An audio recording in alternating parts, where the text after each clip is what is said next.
welcome to another episode of Mick and the Fat Man, coming to you live from the Mick and the Fat Man studios, where we are talking life, music, and everything.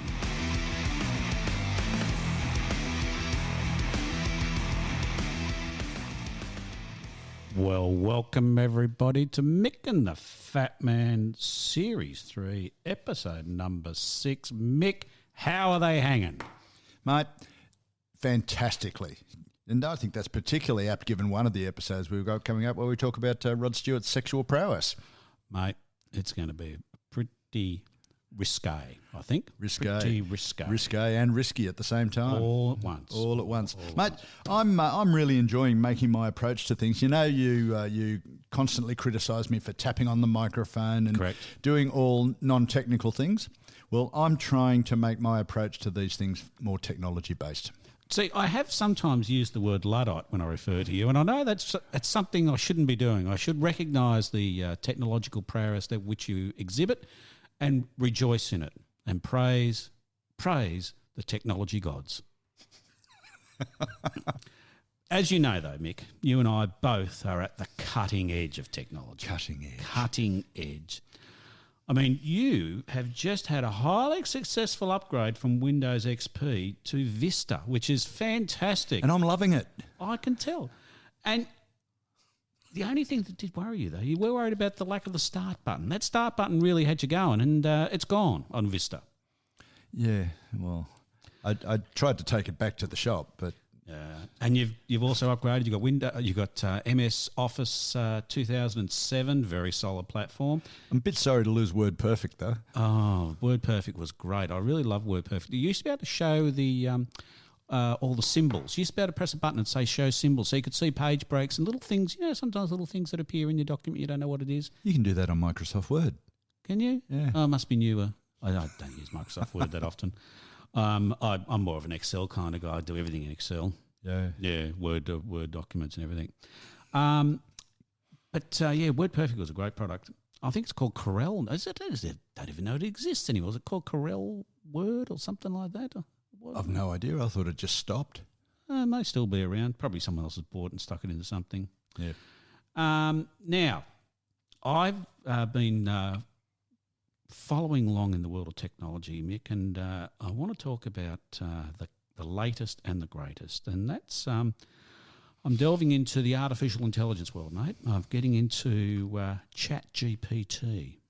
You familiar with ChatGPT? I'm very familiar, and I'm familiar with artificial intelligence, and I've got to say, before you get right into it, that there's a lot of politicians who've already been working with artificial intelligence for many years. That's right. They have indeed. It certainly is intensely artificial. But for those not familiar, I'm going to read the definition from ChatGPT. ChatGPT is a language model developed by OpenAI, designed to respond to text-based queries and generate natural language responses. It's part of the broader field of artificial intelligence known as natural language processing, NLP, which seeks to teach computers to understand and interpret the human language. So what do you think about that, mate? I think that's fantastic, man. So I've thought, why don't we ask ChatGPT a couple of things and see what it comes up with? So I asked it to write a 1970s David Bowie song. Wouldn't be too hard. And here it goes. I'm a space oddity, floating in the void, lost in my own imagination, with no one to avoid. Wow. Oh, Ziggy played guitar and we sang in harmony as the height of the 70s and everything was free.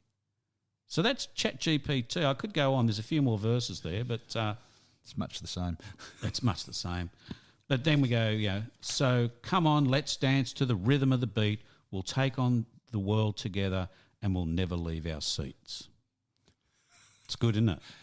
Sounds like the world to come. It's sad that poor old David passed away because he could be singing this right now for us. He could still be writing stuff today. He could be. He could seven years dead, writing new songs, collecting royalties on them. There we go. And then I thought, why not have a look at Elton John? Write me an Elton John song, I said. sitting in a dusty old room, staring at a broken down moon. I've got my guitar in my hand. Now that I'm worried about because he's never been known for his guitar playing. Not a lot, no. Neither him nor Bernie. So I'm thinking it's third person sort of thing. Okay. And memories of love that's grand. And grand, beautiful. Because I'm the rocket man, blasting off to the stars. I'm the rocket man, leaving all my troubles far. Yeah, where's the intelligence in that line, artificial or otherwise? Well, look, I've decided to go to the top of the pops now. I said, ChatGPT, write me a limerick about a watermelon. So here we go. There once was a juicy watermelon that was as round as a melon. It was so sweet and so red. Better eat it before it's dead, or else you'll be stuck with a sour melon. It's just so fucked. I'm not about to stock up with my Terminator survival gear just yet. So I'm thinking, as everybody gets worried about ChatGPT and people writing assignments and stuff like that, I don't think we've got too much to worry about at this particular juncture. However, the pièce de résistance, I went around the world seeking things out, and I found someone who'd asked ChatGPT to write an Eminem rap about cats. So here we go. Cats, cats, cats, always on the prowl. They're sneaky and sly, with their eyes on the goal. They're the kings of the house, they rule with a purr. Eminem loves cats, can't you tell from his verse? They're independent, they do what they please, but they always come back. When you have some teens, they rub against your legs, they purr in your ear. They're the best companions, they're always near. But don't get on their bad side, they're scratching their bite. They have their own minds, they won't be denied. They're the bosses of the house, they run the show. But we love them anyway, they're our feline bras. They're me out for food, they're me out for play, they're me out for attention, they want it their way. But we can't stay mad, they're too cute to scold. We give in to their demands, their charms are too bold. Meow, meow, meow. Kind of goes on like that for a bit. Yeah, a bit like the real Eminem, actually. Yeah, that's exactly right. Anyway, so I think what I might do from this point forward, because every new show we might do a ChatGPT song and just recite our way through the song, and I think that'll be a great resource for people. That'll be challenging for our listeners, won't it? I think they'll love it. Personally, I don't think you'll listen anymore. Oh, who knows? Who knows? We might find a whole bunch of AI listeners. I think for Mr. Frankfurt, we should actually do a ChatGPT song about living in Frankfurt in the style of Pink Floyd. Oh, yeah. That's a good idea. Or in the style of Johnny Rotten. Yeah. And you'd have to read it because I'm the one who doesn't say all the F words. There'd be a lot of F-bombs in there, that's for sure. Anyway, as you know, we normally at this point have a little look at 1001 albums you must listen to before you die. But for a bit of a change, I have a new book called Anatomy of a Song by Mark Myers. The oral history of 45 iconic hits that changed rock and R&B and pop. So we'll keep looking at Big Bad Bob, but this is just for a little change. And so I've decided we might have a look at Maggie May by Rod Stewart, released in 1971, and interestingly released as a B-side to Reason to Believe. Made it to number 13 in the top singles in Australia for 1971. Made it to number one. The album made it to number one and stayed there for 26 weeks and was 141 in the top Rolling Stone top 500 songs. So it's been well regarded. 1971. It's a while ago that it came out, and interestingly, one of the things that there's sort of 5 or 6 pages where they interview Rod and talk to him about the song in particular. And the thing I found interesting was that he talks about going to this music festival. It's a bit difficult quoting Rod, because he's so lyrical. Yeah, I know. That afternoon, we snuck into the festival through the large runoff pipe and eventually made our way to the beer tent. There I met an older woman who was something of a sexual predator. It's funny coming from Rod, isn't it? One thing led to the next, and we ended up in a nearby secluded patch of lawn. I was a virgin. And all I could think is, this is it, Rod. You'd better put in a good performance here or else your reputation will be ruined all over North London. And then I thought, Mick, when you lost your virginity, what geographical area were you concerned about your reputation? Not very wide, probably a couple of square feet, I think. Yeah. I was thinking more of like a region like, southern Sydney or like the Mudgee region or Dapto or something like that. But no, just few square feet which you were. Just this suburb. Just a few square feet in which you laid. Indeed. I'm thinking to myself, he's got a bit of a fucking eye going, I don't want my reputation ruined across all of North London. I think that's very funny that it's his first one away and already he's thinking about how it'll look in the press. This is the first one, but I better make sure it's good. Otherwise, I could be my career's ruined for the rest of my life. Oh dear, yeah. Maybe that's why he went off and wore tartan afterwards. Oh, because he was a tartan. Maybe, yeah, because he was tartan around. Yeah. Anyway, thanks for that, Rod. Mick, what did you think of this song? It's great. I reckon it's a really good song. But so too is the original A-side, Reason to Believe, a song by Tim Harden. And I always loved that song. I've heard it by a whole lot of different people, but Rod does it very well. I do like the original by Tim Harden, but Rod does that very well. He's very defensive about his songwriting. Because Rod doesn't write most of his songs. No, he does other people's stuff. Yeah, he's written a few though. He's written a few. In fact, I heard him in an interview. This is the same interview where he talked about his train set. You recall us talking about his train set? That's right. His train set. And he says, "Yeah, I use other songs when they're good, but I can write songs. I wrote Maggie May, and the list stopped there. There was a full stop, not a comma." When did you write Maggie May, Rod? 71. Yeah. How's it been going since then? I'm still getting royalties on it. I wrote Maggie May. It's a good song, isn't it? It was only a B-side. And Stewart's done a lot of good work. So as a performer, I'm really only ridiculing that statement. As a performer, Rod's always been very good. He's sort of settled back into to rich senior adulthood now, extremely rich senior adulthood. I'm not sure when this episode's going to go live, but he's actually in Australia touring now. Yeah, with Cyndi Lauper. With Cyndi. Well, yes. So he's. Did you get tickets? I didn't get tickets. I got some backstage tickets, but you know. Yeah, fair enough. And I hope, and I don't know whether he still does this or not, but he used to kick a lot of soccer balls out into the audience. That's interesting, isn't it? Yeah, I don't know. I probably doesn't. Must be something to do with Scottish artists. Well, he's a big fan of Ange Postecoglou. Is that his name? That's his name, the Aussie. The Australian coach of Celtic Rangers. Yeah. He's a big fan of Rangers, and every time they win, he gives Ange a bottle of wine or something like that, apparently. Yeah, probably or cheap. A case of wine. Probably cheap wine. No, I think it's nice wine. He says, "Oh, yeah, go, mate, have another bottle of wine." So Ange's coach is going downhill a bit because he's a bit pissed all the time.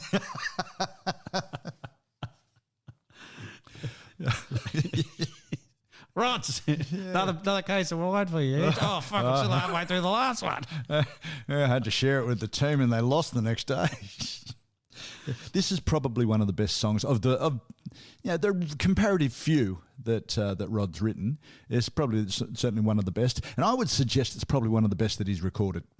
Would you regard this as his mandolin era? Well, he didn't even play the mandolin. It was played by Ray Jackson of a really big folky type band at the time called Lindisfarne. I remember Lindisfarne. Yeah. And I did note on the credits for this song, there is played by Pete Sears, the Celesta. Ah, my favourite. That takes us right back 50 episodes or so, doesn't it? Now, why was the Celesta in the studio? Well, maybe because the studio hadn't been used for a while and the Velvets had been in there. It's the truth. It was left there from the Velvet Underground recording. Oh, of course. Sorry, with 1971, of course. It really was left there. I'm sure. I don't worry about it. Yeah. If it's all bullshit, who cares? Sounds like bullshit. Sounds like about 5 years difference between Sunday Morning and Maggie May.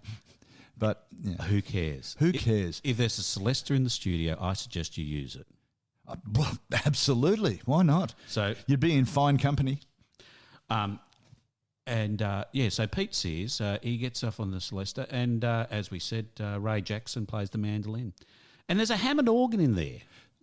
Hammond organ was very popular at the time. Lots of bands thought they were very progressive. And they had the spinning horn. Who could forget it? Who doesn't like a spinning horn? Oh, you can't go wrong with the spinning horn on the top of your organ. I love a spinning horn. It's all extremely good. It was on Every Picture Tells a Story, which was one of Rod's early albums. When he was good.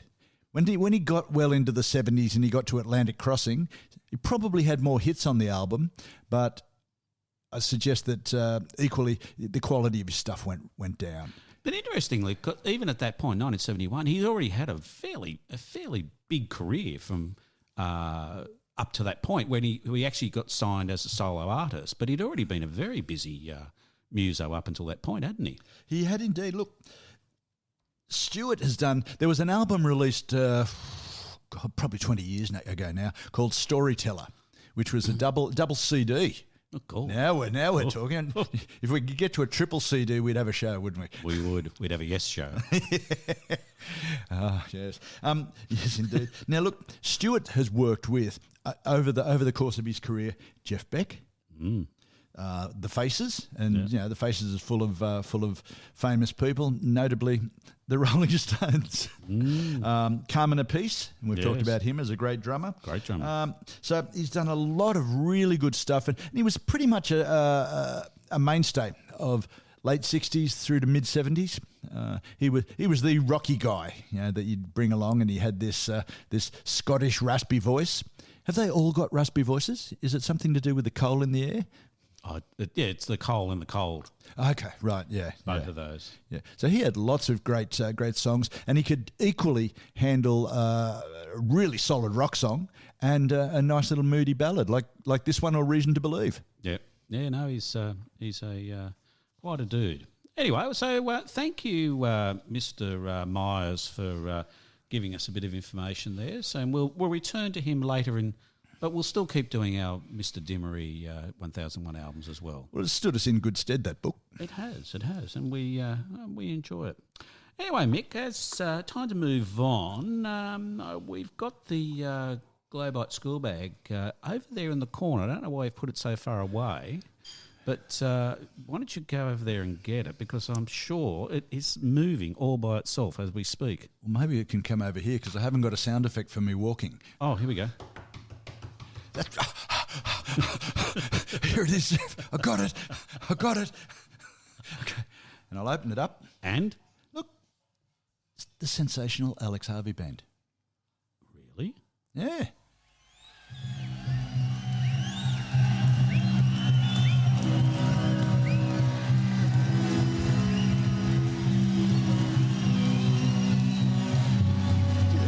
Goes wild for them, doesn't it? Simply to mention their name and you got a standing ovation. A fanfare for the Alex Harvey Band. That's fantastic, yes. Great stuff. And interestingly, I Shazammed that song because I was thinking someone's written that, some sort of classical composer. Yeah. And when I Shazammed it, it said that it was in fact written by Alex Harvey. Well, quite a good writer in a whole lot of styles. Yeah. No, he's an interesting fellow, that's for sure. But let's just have a quick listen here. Good evening, boys and girls.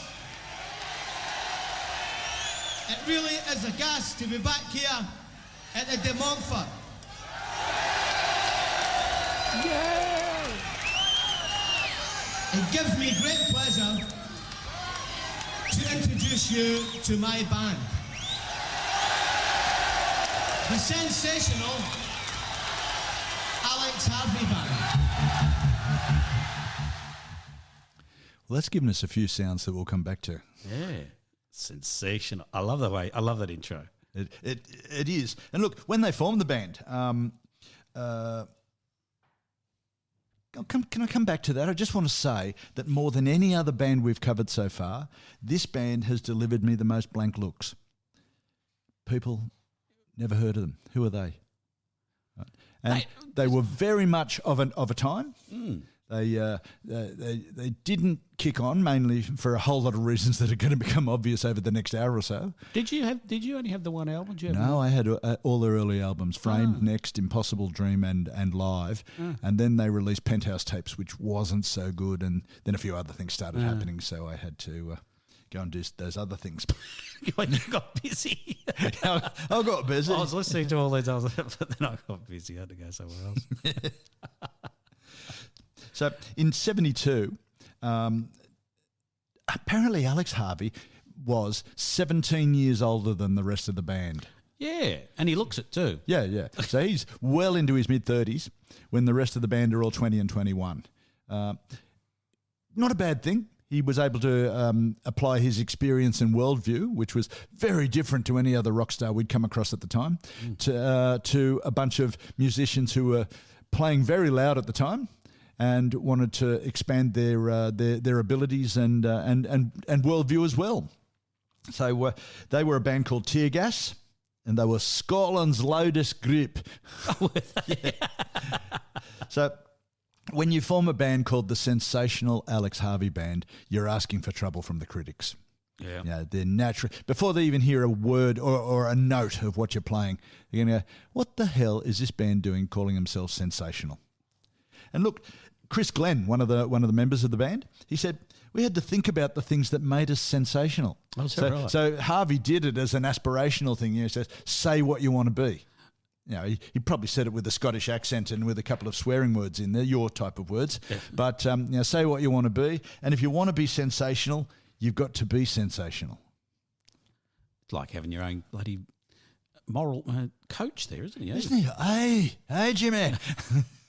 If you want to be sensational, you've got to be aspirational. Hey.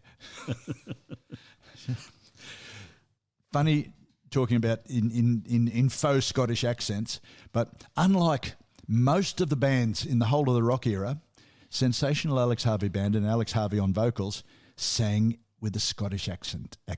You know, the inflection. We've just talked about Rod, who was as Scottish as these guys. Yeah. And he deliberately toned his accent down to sing in what's called a mid-Atlantic accent. So there's no accent. So to make it easier to make it in America. Yeah, it's interesting, isn't it? It is. Australian bands do the same. Yes, indeed. You know, you'll never hear Barnsey singing yeah, mate, I'm a working class man.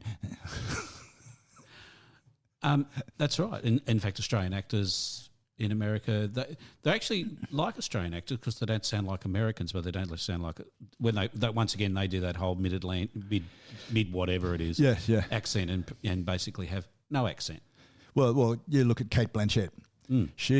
She can put on as good an American accent as any one of the 330 million of them, but most of the time she puts on a neutral accent, and it's really, she's really very good, very well spoken. Yep. Even Nicole Kidman does that on occasion. Yep. Yeah, admittedly not as well as anybody else, but I did see her on the champagne carpet at the Oscars the other day. They didn't have the red carpet out. They had the champagne carpet apparently. Fantastic. And someone was trying to give her some Vegemite, and she said, "I'm not," and in just a normal Aussie accent. "Oh, there's no toast. I need toast if you're going to give me Vegemite." She didn't say, "Oh no, that's why I came over here. That's why I hate that crap. It's really awful." I believe she likes it. Oh, that's sad. Alex Harvey came from Glasgow, which is the rough end of Scotland. Yeah, him and Billy Connolly. Oh, of course. Yeah, Glasgow, of course. Billy was working in the dockyards, wasn't he? He was, yes, yeah. So Alex Harvey had recorded product out since 1964. So he's very experienced in the music instrument. Under his own name. Yeah, Alex Harvey, the Alex Harvey Soul Band, some other stuff that he played with a range of people. So, as I said, he was much older than the rest of the band, and he's certainly older than your average rock star. He's singing broad Glaswegian accent. Sheena, some of the other examples of people. Sheena Easton. My baby takes the morning train. Talks like this, and you can understand the words she says, but when she sings, my baby. Yeah. So same as Doctor Who. Exactly, yes. Which one? Oh, what's his name? I can't think of his name. He's a very good actor, though. David Tennant? Yeah. Oh, I've heard David Tennant talk with his natural accent. He's very good, but he's also very good at sublimating that to sound neutral. But when you hear him interviewed, he's got this really broad Scottish accent. He has indeed. And I think that's funny.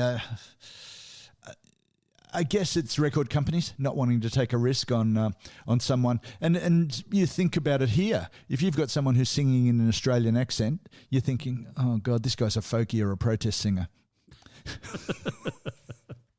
and the same thing, nobody sings in a Scottish accent. Red Gum. Billy Bragg. Yeah. He used to sing in that very very acute North London accent. Yeah. His latest stuff, his accent's gone very neutral. Oh, is that right? Yeah, because that was the position he was trying to take. I'm not part of the normal mainstream, whereas now he's become part of the normal mainstream. Well, make more money.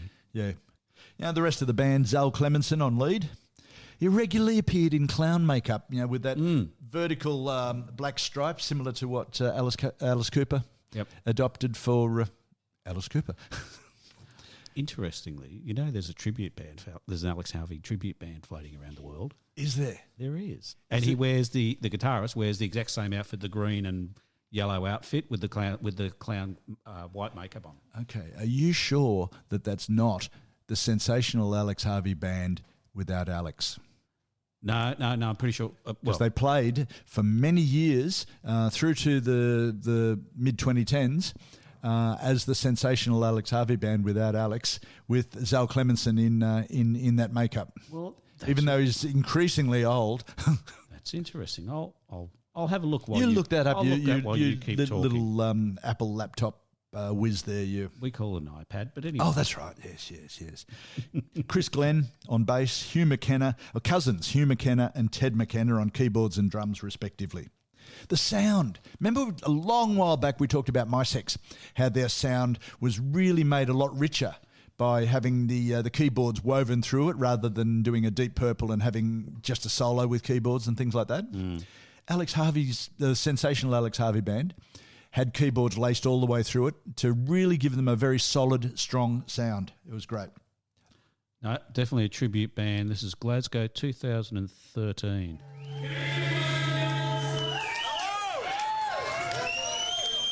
As a guest to be here.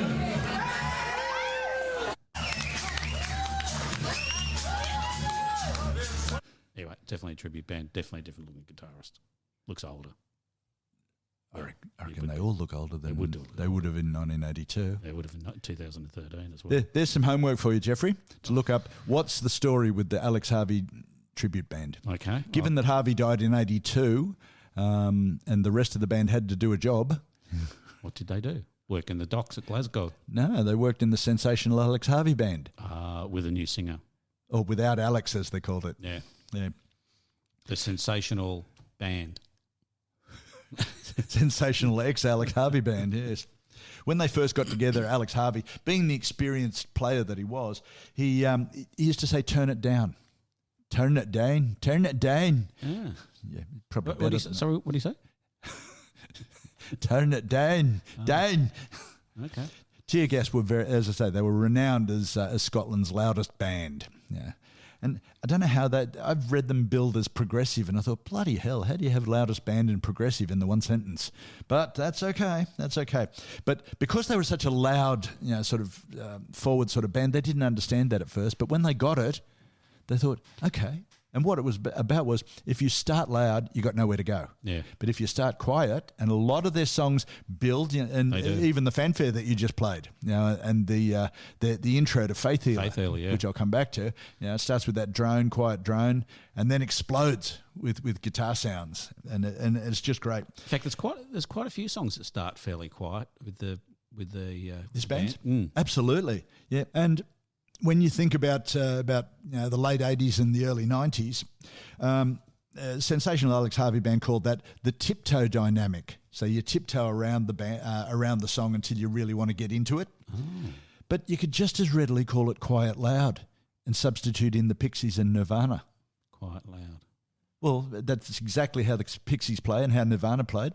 Yeah, a nice, quiet, strummed, almost acoustic chorus verse in places, exploding into the chorus with very loud electric guitars. Well, there you go. I'd never heard the term quiet loud before. You'd not? No. But that doesn't matter. That doesn't mean it doesn't exist. I'm sure it exists. I'm not saying you're lying. No. But I'd say, Jimmy, no. I'll have you. I'll have you call me a liar, Jimmy. which actually is how the band used to behave on tour. But anyway, that's another story. They only released 8 albums, or they released 8 albums in 5 years, so they were fairly prolific. Yep. And in the mid-70s, despite the fact that everybody says, who are they were the highest grossing live act in the UK in the mid-70s, over people like Zeppelin, really, Deep Purple, and so on and so on. You think of all the mid-70s bands that used to... And Harvey, the Sensational Alex Harvey Band used to pull people in. They were brash, tongue-in-cheek, because they weren't straight rock. There was no Sweet Child in Time going on here. No. There was, there were show tunes. There was something that might just as readily be Jacques Brel or sort of old blues songs, old ragtime songs. In fact, I picked up quite a few influence from Jacques Brel in there. Yeah, well, you would have, yes.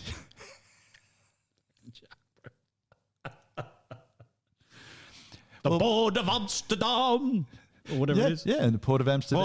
Port of Amsterdam. Show us the way to the next whiskey bar. Yeah. So Bowie had a lot of Jacques Brel influence as well. I know. There you go. So in their song titles, in their attitudes, one story about Alex Harvey himself. Before he joined with Tear Gas to form SAHB, he was in a band called Alex Harvey's Soul Band, and they used to have a thing called hire purchase, where you used to buy stuff and you were sort of leasing it from the finance company.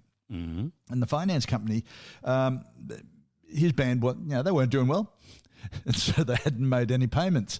So the finance company wrote to him and said, "Dear Mr. Harvey, would you please start making payments immediately, otherwise we'll be forced to put your name in the paper." And they had this name and shame thing where they would put the name of people who reneged on loans. Yep. And so Harvey wrote back, "Dear sir, we're skint, but we'd love the publicity." Now, the Scottish attitude.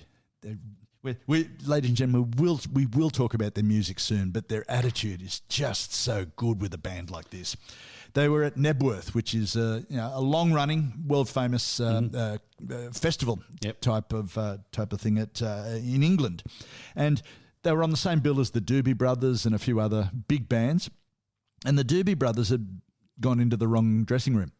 So they were sitting around the dressing room that had been allocated to the Sensational Alex Harvey Band. So Alex and Chris Glenn, they went in, as they called it, full Glasgow. Oi! This is our dressing room gate! And the Doobie said, "Are you the Alex Harvey Band?" And they said, "Fucking A!" And the Doobie said, "Okay, we're leaving." We ain't fighting you bastards. Exactly. Tough pricks come out of the bloody Glasgow, that's for exactly. Sure. Now, the band themselves, with their attitude, with their music, with all of the good things that we'll soon get to, inspired a generation of bands over the years. AC/DC. You can see it. Well, you can see it, you can hear it, actually. Particularly if you saw AC/DC early. Bon Scott, he had a lot of flash about him, and there was all those questions about whether AC/DC meant a little bit more than electricity. Because Bon Scott used to play around on stage, sort of, baiting the audience, all of that sort of stuff. Okay. Robert Smith of The Cure, obviously. Yeah. And Nick Cave. Really? Yeah. Oh, that's interesting. You look at Nick. He plays. Some of his stuff is that very quiet, loud approach. Mm. And he covered one of Alex Harvey's songs. He covered the Hammer song. Ah, he did on too. Kicking Against the Pricks. He did. Right? So he did. Which we have talked about in the past. I haven't thought about it. Yeah, and he said that was the first song that he picked for his covers album, because it was a great song. "Oh, please don't sell me out," said the man with the hammer and the anvil, and so on and so on. I won't inflict that anymore on people. Very good. Oh, well, my new album's out on Thursday. I'm here for the week. Have the veal. That's right, folks. Get it on all good online shops. Mick's album will be on Spotify. It's called Kicking Against the Penis. It's a good idea. I know. Don't know why I didn't consult you beforehand. I know. We were just going to call it Mick's Greatest Hits. No. Kicking Against the Penis, and we're just going to have a cock and balls with spunk coming out the end on the front cover. That's always the defining mark, is whether you put the spunk coming out the end of the dick or not. There's always a question mark. True. So go on. Tell me more about... Is that why our podcast is rated explicit? That's exactly. Just because of the spunk coming out of the end of the penis. They played support for a lot of bands, as bands do as they're coming up, but none more impossible to guess. In fact, there's two that were impossible to guess. One was Jethro Tull. Can you imagine a band with the Scottish taking the piss attitude, playing a mix of rock and roll and show tunes, backing Jethro Tull? I don't think so. It wouldn't make a lot of sense. No, it wouldn't. And Yes, they Yes. supported Yes for 6 shows. Oh God! Can you believe? Yeah, the audience. I mean, Yes would have been really pissed off because the audience would have been awake. I can't imagine a Yes audience liking Sensational Alex Harvey Band. I can see them think, "Oh, this is so dull. It's just like rock music." Oh, I hate that. I mean, I have to wake up and cheer at the end of each song, which doesn't go for 35 minutes.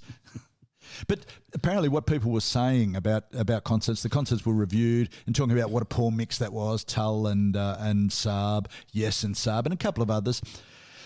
They were booed on and cheered off. Oh, is that right? Yeah. That's interesting. Yeah. They launched the song Faith Healer at the 1973 Reading Festival. They have a lot of festivals in England, and they have had for many years. We don't. And you had a brief couple of years phase of Australian made, and then thanks for coming. And they have them in some of the worst weather you can ever possibly think of. That takes a lot of planning. It does. It does. They blew Rod Stewart and Status Quo off the stage at Reading. It wouldn't be hard. No, go back 1973 Status Quo. Yeah. They couldn't do a thing wrong, with that blue jeans thumper thumper thumper boogie that they were playing, every song identical. Yeah, it was good. But I really liked it. SAHB Live. They released an album in 1970. So not SAHB Live. Their first album was in 1972. It was called Framed. Right. And again, you'd be familiar with their early stuff. Mm. Framed. I never knew that it was a cover. Ah. It was by a black band called the Coasters, who did it in that not Motown, but that black call and response style. And it's a really good version. I really enjoyed it. Must have a listen to it. Yeah. I can't imagine it. No, neither could I. I couldn't think, how could anybody else do this song? Yeah. Which, have a listen to that. We'll put that on the playlist, folks. Mm. But the version that the Coasters did, it's hard edge, but it's not Blue Denim and Braces. It's we know Framed as a blues based screamer, but it's more of a vocal trick, the Coasters version. And the reviews at the time said that Alex Harvey's version was fine, but it lacked the magical touch of the Coasters' original version. Now, I don't agree. I completely disagree. I think it's inspired and takes the bloody song to a whole new level. I don't see how you could even regard them as the same song. It's just so absolutely so different. Absolutely not. Yep. So they recorded a lot of standards on this album because they got together and then had to get into record an album quickly. Right. And things, standards that Harvey had been playing. I Just Want to Make Love to You. I know. Yeah, I know. Yeah, that sort of thing. The rock and roll stuff from the 60s. But on that album, the centerpiece was an awesome piece of music called Isabel Gaudi, which Harvey wrote about it's a thumping 3-part work about a Scottish witch who was burned in 1662. Is that who it is? Yeah. I was going to ask you who the hell is Isabel Gaudi. Yeah, she's a witch. And Burner! The lyrics cover that sort of thing. And it says, she does not do the things she should. And the reference to the devil, which is just one of the fantastic versions that I've heard in rock and roll music. Selling time with no remission, a scaly member with a cold emission. Yeah, well, there's the devil for you. Oh, yeah. It's got all the attraction of nothing at all, really. Hammer Song was originally written by Harvey back in '69, and it's not the version by Pete Seeger or Bruce Springsteen, as in If I Had a Hammer. It's the Hammer Song. Yeah. Covered later by Nick Cave. And interestingly, Nick Cave said of doing that entire covers album, which included Hammer Song, he learnt so much about songwriting and how to tighten his own stuff up, which was really nice. The cover shot for Framed was shot in the Gaubles. Now, I know that from watching TV, you might think that the Gaubles is a Scottish expression for someone's nuts, but it's not. It's actually a extremely rundown area of Glasgow at the time, and that's really saying something in the 70s. Yeah, to Glasgow. I imagine you would spot it.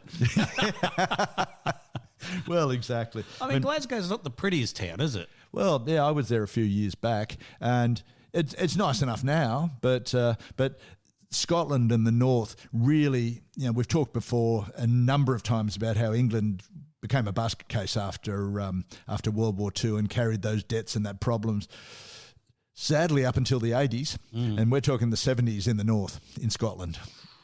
So it was pretty run down, pretty knocked out. But interesting byline, Harvey's mother. Now, I haven't been able to find out the rest of the story on this one, but his mother saw the band photo on the cover of Framed. She thought that Alex was dead. What? Yeah. I haven't been able to get the rest of the backstory. Really? She thought he was dead, and so she was reunited. She hadn't seen him for years and years and years. I'll be back.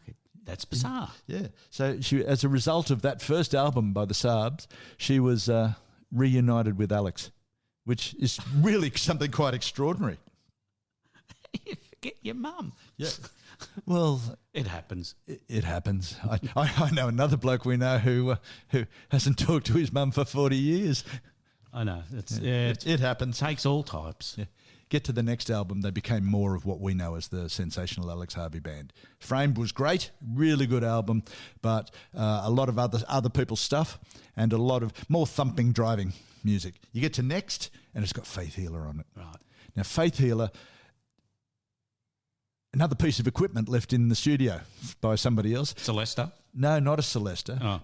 Oh. I wonder if bands are ever able to make something in the studio without stuff that's left there. Yeah. We got a couple that we're going to talk about in coming episodes where people see what's left in the studio and say, "Oh, I'll have that. Beauty." Okay, I was wondering what I was going to record. So what was left in the studio? A modulator, which gave the rippling droning sound at the start of that 2 minutes droning sound at the start of Faith Healer. I thought it was just a bass going boom, boom, boom. No, it wasn't. It was a frequency modulator. A frequency modulator. I'm Marvin the Martian. A frequency modulator. I'm going to zap you with my frequency modulator ray gun. I can remember recording Faith Healer sitting at home with my Hanimex cassette recorder. You remember how we used to listen to the radio and try and record stuff? We did. I think a lot of people listening to this podcast would remember that. Back when money wasn't so easy to come by and you had to record stuff off the radio first. But you could get a tape that was 240 minutes long. You had to. And it was fantastic. And had get a lot of stuff on it. Get a lot of stuff on that. 2 sides, you had to turn it over, remember? Oh, dear, the hassles. But you got 120 minutes before you had to turn it over. Yeah. I don't think the quality was really good on those 240s. They used to chew up fairly quickly. They did. I used to have a cassette player in my old car. And it was an old four-wheel drive. We used to go four-wheel drive. And you wouldn't think the tapes could jump, but they do when you go over bumps. It's because the whole bloody tape player's jumping. It's bounce. Anyway, it was great. Who didn't love tapes? Mixtapes. Mixtapes. We always made them mixtapes. Yeah. And until I found out actually that it wasn't mixtape that they were making. Oh, somebody. It wasn't with a CK. No, it was Mix, M-I-X. Well, you just think everybody's thinking, oh, gee, aren't they nice? He's a good bloke. Yeah, they've made me one. I've got a great mixtape. Oh, which one have you got? Can you imagine how how that juddering song sounded back in the early 70s, which was sort of denim embraces rock and roll and sweet. Sounded to a 16-year-old boy. Right, you got it? Yeah, have a listen to this. Frequency modulator. Listen to the brush on drums going with it. Oh, it's maracas, isn't it? Yeah.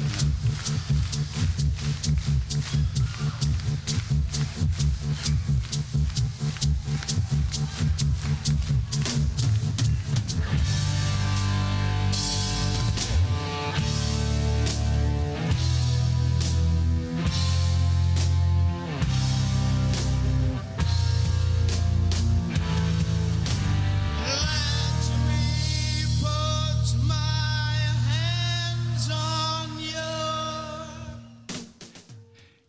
Isn't that awesome for early 70s? It's great stuff. Yeah, That was great. It really is. And the way that Harvey then, you got that long juddering drone, then Zal Clemenson comes in with the guitar. That's the Quiet Loud. Right, yeah. And Quiet Loud. and then you got Harvey intoning Let Me Put My Hands on You. Faith healer. It's a faith healer. Yeah. I get it. It's like about a faith healer. Absolutely. There's no fooling you at all. You're right into the subtleties of lyrics and so on. Nothing gets past me, sunshine. Just awesome to a 16-year-old boy at the time. But it then moves into a more typical rock song structure. If your body's feeling bad and it's the only one you had. It wouldn't be out of place on an AC/DC record, other than that weird sort of intro and that almost messianic "Let Me Put My Hands on You." So, I love that song. That was the first Alex Harvey song that I ever heard. Oh, was it? I was sold from that moment. I just loved it. I can see you enjoying that. I do. I like it as well, though, to be honest. So you go on from there to the next album in '74, The Impossible Dream. It had some radio attention with another song that is probably one of the only ones I heard that got any airplay at all in Sydney or in Australia, and that was Anthem. Oh, which one? Do you recall Anthem? It starts... No. Oh, okay. Sorry. Fuck that up, didn't it? Yeah, you did. But anyway, so you've got a song called Anthem, which did get a bit of radio airplay. And again, just like AC/DC, it finished with a pipe band. Ah. Yeah, so it's a long way to the Alex Harvey Band if you want to rock and roll. Now, I'll come back to Alex Harvey and the similarities with Alex Harvey and the links between Alex Harvey and AC/DC. So it really is quite awesome. Tomahawk Kid. Great song. It is a great song, and it's based on this is a song inspired by Robert Louis Stevenson, who was also Scottish. Was he? Yes, did you Wow. not know that? I thought he was Irish. Robert Louis Stevenson. And you got Harvey singing, yo, ho, ho, like a demented pirate. And the lyrics, let's be bold, my captain, and I'll hold your hairy hand. Let's forget the treasure, we can skip across the sand. Questionable lyrics all the way through and so much fun. So much fun. So then they released a single in '75. They'd released a couple of singles which hadn't dented the airwaves much. People were buying their albums, but they weren't big at this point. Yeah, right. Delilah, the Tom Jones song, Delilah. Yes. I saw the lights on the night. And he sings it in a Scottish accent. And it's got an umpapa keyboard type sound, huge rock guitar all the way through it. And unfortunately, lots of people thought they were taking the piss because they've done a Tom Jones song and done it differently. And so they got called a novelty act or a comedy act. Oh. Which, if this, of course, by people who'd never seen them, but who heard the song. It doesn't make any sense to me, but anyway. Doesn't make any sense at all. Yeah. And now they released another album after that, Tomorrow Belongs to Me, and then they went to the one that we discovered them on. Yeah. Which was live in 1975, which I had a listener contact me, Mark, kudos to you, Mark. He said that he was recently listening to our Peter Gabriel episode, and he said that he'd never heard or heard of the album Melt by Peter Gabriel, and he listened to it and he says, what a great listen. Yeah, it's very good listen. So what I'm going to say to people now is have a listen to Live by the Sensational Alex Harvey Band. It'll be on the playlist, but just have a listen to the album itself. Sometimes the playlists, particularly if we take them off Spotify, or if they exist on Spotify, we don't take them, have a whole lot of extra stuff in there, which is nice once you know the band. But if you're listening to it for a first time, you just want the stuff they wanted you to hear. Because often they have things like extended release. Yeah. And there's all sorts of shit in there. Yeah, we don't really want that. Many live albums capture great sound, and we can all, through our lifetimes, trot out the really good live albums that have great sound and great playing. But very few capture the reason why you'd want to see a live band in the first place. They do that with 801 Live. They've got 2 extra songs in there now. Yes. Which are okay, but it's sort of not expecting them. Yeah, Golden Hours and I've forgotten the other one, Yeah, sort of a bit quirky. A big, well, Brian Eno. Exactly. So the live album captures the humour in Alex Harvey's delivery. It starts off, it is actually an accurate reproduction of their entire tour. Now, the tape that you played earlier from YouTube was a concert in the US, for the US tour, around the time of Live. And it's exactly the same start as the live tour. Good evening, boys and girls. It has a gas to be here. And it's really highlights the fact that Harvey's singing in a Scottish accent. So I read one review comment. One of the great things about us doing this podcast is, we've got all the understanding of these bands because we lived through them and we were brought up and we know, remember when they came out, and we've got our own little stories. But you go back and you read some of the reviews and things that you wouldn't have had the wherewithal to read back in the 70s because there was no way that you could find a review in New Musical Express in Australia. No. So one review said, try to sing along with any Alex Harvey song without smiling. Which is true. Yeah. And the way he sings and the accents. Vambo, a song, he says, a cross between Santa Claus and Spider-Man. If you can imagine that one.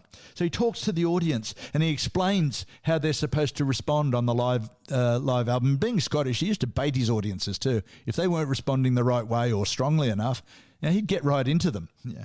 I'm just thinking, if he went and sat on Spider-Man's lap at Christmas time, and he was dressed in would he be Spider-Man dressed in a Santa suit or a Santa dressed in a Spider-Man suit?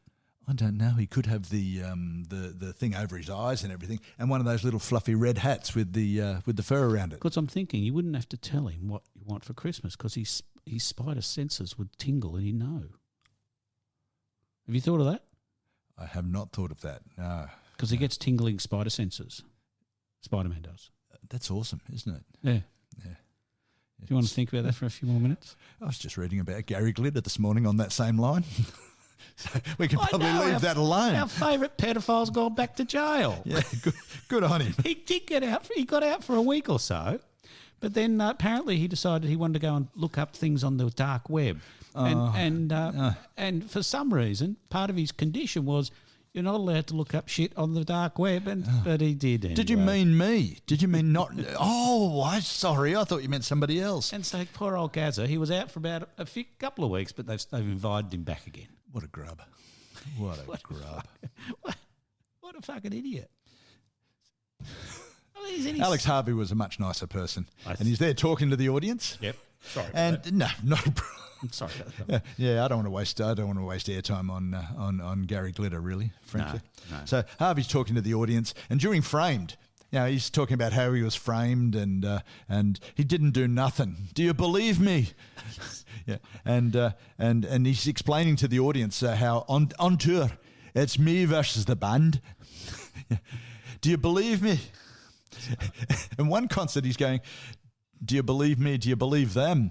And then so he started that routine and he goes, do you believe, this is in Glasgow, which is sort of like their hometown. Yeah. And he says, do you believe me? And someone yells out from the audience, nah, you shagged my sister in 71. Which sort of slowed that routine down for that show. Yeah, well, the concert is cancelled. That's a great line. Probably did too. Yeah.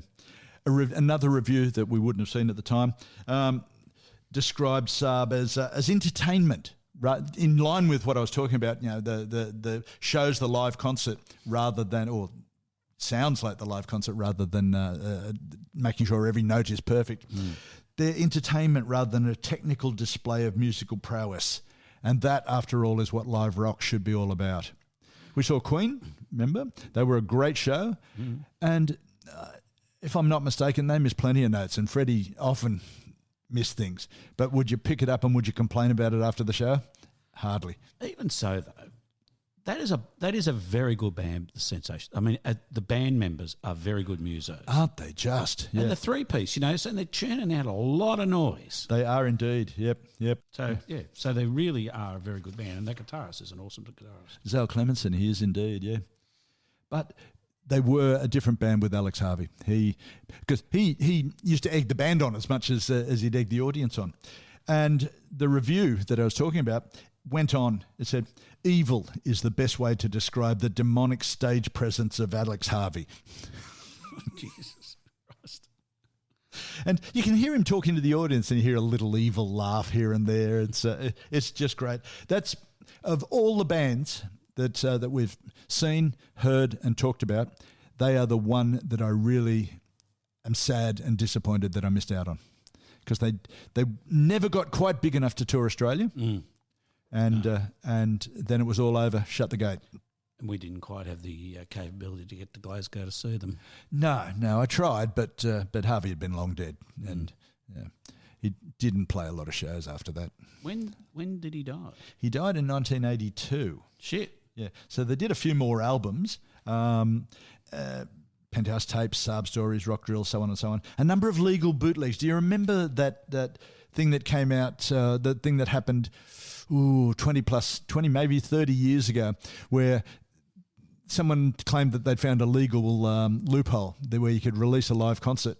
Oh, no. And there was a whole lot of these albums came out. They were pretty crap, mostly, but there was a whole lot of Alex Harvey live ones. Oh, is that right? And I imagine that they were reasonable quality because of, other than the recording, possibly. Often they're just coming straight out of the mixer desk. Yep, So yep. as long as if they didn't go onto just a cassette tape, if they went onto a reel-to-reel, you probably got a better quality one. But That's right, yeah. Well, if you're taking that off the mixing desk, you've got a better chance of getting a decent sound. The pressures of constant touring. This was a great band, great musicians, constantly improving, always willing to try new stuff. But the pressures of doing that and not making enough money, not making good money once it started, once they got going, but it's still not, pop out and pick me up a Jaguar, will you? Yeah, that sort of money. It began to expose cracks in the band. They drank. They occasionally took other illicit substances. McKenna had a minor breakdown. Oh, Yeah, poor fella. Started imagining that the band was all out to get him. Yeah, Probably maybe right. they were. Yeah, I was going to say he's probably right. And Harvey too, probably drink infused, being Scottish. Yeah. And he quit 2 days before a tour, Oh, really? which is not a good, Jesus. not a good career move. No. Yeah. So the band reformed in 2002, obviously without Harvey, but What did he die of? Do you know what he died of? yeah, he died of a heart attack, which is pretty much the rock and roll catch-all for everything caused by drink and drugs. Okay. I would think so, yeah. Now, when I talk about AC/DC, they were both Scottish. Both bands were Scottish. Yes. Yeah. AC/DC had all sorts of people in them, but they were still Scottish. The Young Brothers. $10 poms. Yeah, $10 poms, indeed. They both had a charismatic singer who died far too early. True. Yeah, Bon. Quite. Yeah, I don't mind Brian Johnson, but they were a different band. They weren't that flippant sort of lots of humour in their songs. They were very, very angsty. Not angsty, but straight out rock and roll. How loud can you play? How much? You know, let's excite this stadium with a rock and roll song. Where was Johnson from? Brian Johnson was from a band called Smokey. From the north. Where was he from in England? The north. The North. Yeah. Just the North. I can't remember what town he from, but The North But all you say the North, and it just means a funny accent and plays rock and roll in blue denim. Somewhere up around Manchester or Liverpool. Oh yes, absolutely. That's the else. North. So- Yeah. somewhere else. They had a pounding rhythm section, both bands. Yeah. They had almost an old music hall approach to playing live. Except AC/DC had a rhythm guitarist, which Alex Harvey doesn't have. Yeah, but they had a keyboard to keep going, to fill out the sound and give it a bit more thud. They had a lot of humour in their recordings, and they were much better live than on record. You listen to the first couple of AC/DC albums, I love them, because they remind me of a time, and they were really good. But the first few albums before Brian Johnson joined the band, They're not great sound. not strong albums. No, they're not. No. And I think they may have been pulled back by the by the production or something like that. They were. They were very sort of a bit light on, weren't they? They Yeah. didn't sound like it didn't sound like a Led Zeppelin. Led Zeppelin was going to album. thump your stereo to bits. Yeah, but no, it's all a bit light on. Yeah. So even AC/DC didn't get a good sound until they got Mutt Langer to produce Back in Black in the next few albums. So that's where they got that AC/DC sound. And when they came back big time, didn't they? They did indeed. But final link, in 1978, SAHB was booked on a TV show. Forget the name of the show, Old Grey Whistle Test or something, but one of the big promotional shows, where they get on there and they mime to a song and do it. And Harvey quit the band, so they blew out the gig at the last minute. Uh-huh. Guess who got the spot? AC/DC? AC/DC. Whoa. Whoa. So their careers were linked all the way through, similarities and a link like that. So basically SAHB gave AC/DC the shot at becoming the huge band that they became later.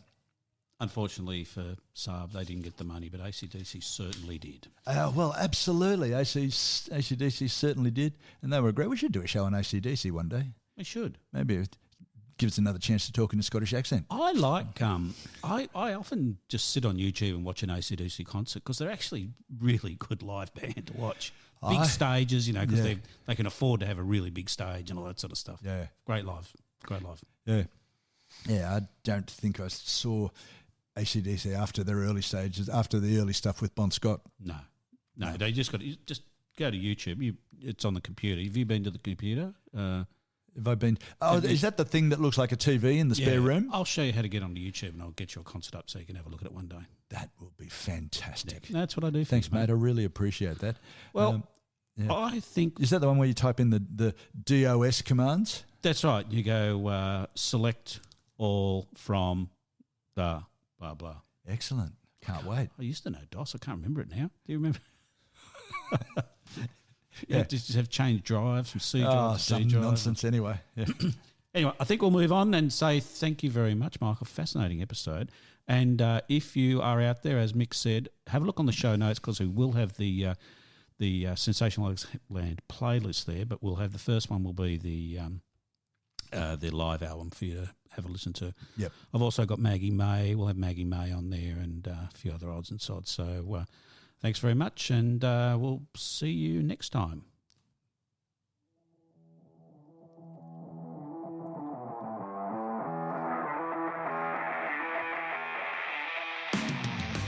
Well, that's a wrap, and thanks for listening. Don't forget to subscribe. It's free. And if you like this, tell your friends about us. Also, contact us at mickandthefatman@gmail.com. Follow us on Facebook and Instagram. Thanks very much. See you next time.